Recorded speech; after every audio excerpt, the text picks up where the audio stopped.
Henry Cavill is literally Superman. We would literally think, okay, we're going to go worry. We're going to get you some wires and we'll pull her up. And he's like, what are you talking about? And he just went, whoop, bang, placed her on his. Amazing. It was like, oh my God. I am such a fan. Oh yeah? What is it you do? Espionage. Would you sign my book? Here we go. I love this book. How are you? Is it 6 o'clock in the morning there? It is indeed. It is indeed. I apologize that they've dragged you out of an ungodly hour. Thank you so much for talking to us today. I'm such a huge fan of your movies. Stardust is one of my all-time favorites, but it feels like you've really hit your stride now reinventing the spy genre for a new era. What more do you want to do? What's on your filmmaking bucket list? Well, I'm prepping a musical at the moment.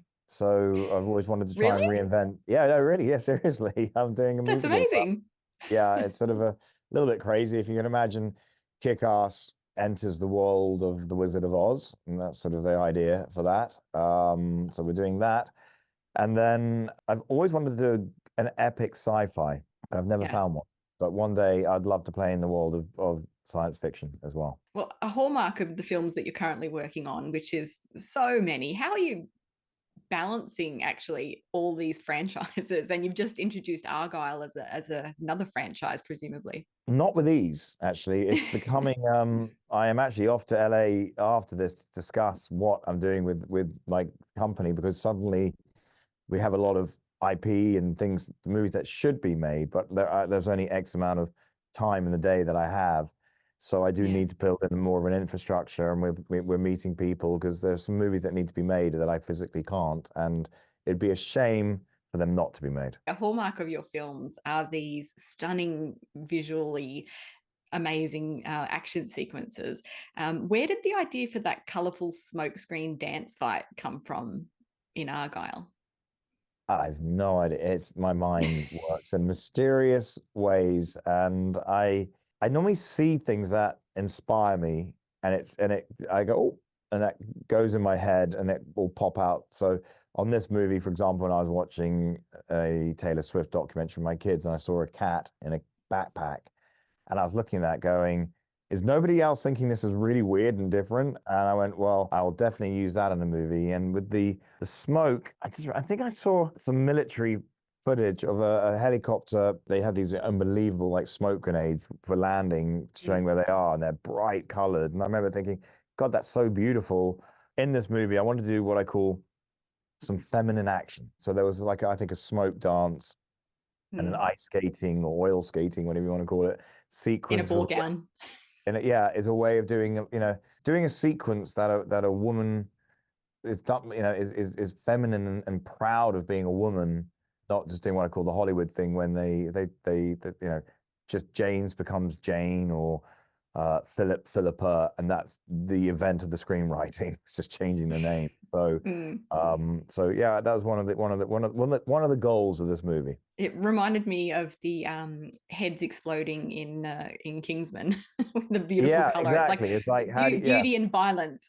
Yeah, they seem to go hand in hand sometimes. I don't know why, but that's when you put it that way, beautiful violence. Yeah. I have to ask, just before I wrap up, about the Whirlybird dance move. Where did that come from, and why that particular move? Because I can see a lot of wedding dances gone wrong coming in the up. Future.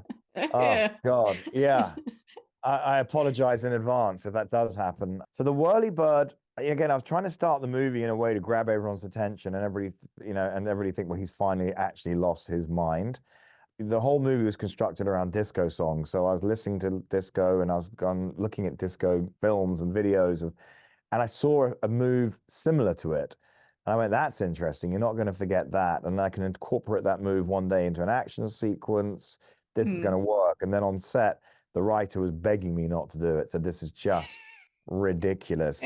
Then I got excited, and then I came up with the line, only the Whirlybird catches the worm. And he's like, oh my God, you can't write this. We're going to get laughed off the screen. We want people to laugh with us, not at us. And then I got nervous because everyone is right and everybody's wrong creatively. You never know. And I remember in the first test screening when we started the Whirlybird and stuff, and I was like, oh my God, are we going to pull this off? And people seem to like it. So the Whirlybird is now a part of culture, whether it's yeah, I'm thinking about going, I cannot believe the Whirlybird. And thank you, Henry Cavill and Dua Lipa, for doing it as well. You never think, I think when I showed it to them, they're because we're all wearing masks. I have no idea what their real reaction was. But they did it, and they did it with a plot. Did they use wires for that one, or was that all them? Henry Cavill is literally Superman. We would literally think, okay, we're going to get wiry. We're going to get you some wires, and we'll pull her up. And he's like, "What are you talking about?" And he just went, whoop, bang, placed her on his. It was like, oh my god. The spinning around bit was the hardest bit because you're in a nightclub and he's looking up, and you do obviously look up and spin around. You can get dizzy. So there were a few takes, and he was terrified. He did not want to drop. No. Because it's quite a big thing to have the world's biggest pop star doing the Whirlybird on your shoulders. Yeah, it looked fantastic, and the film was fantastic. I had such a great time. Thank you so much for your time, Matthew. I Thanks. appreciate it, and thank you for getting up so early.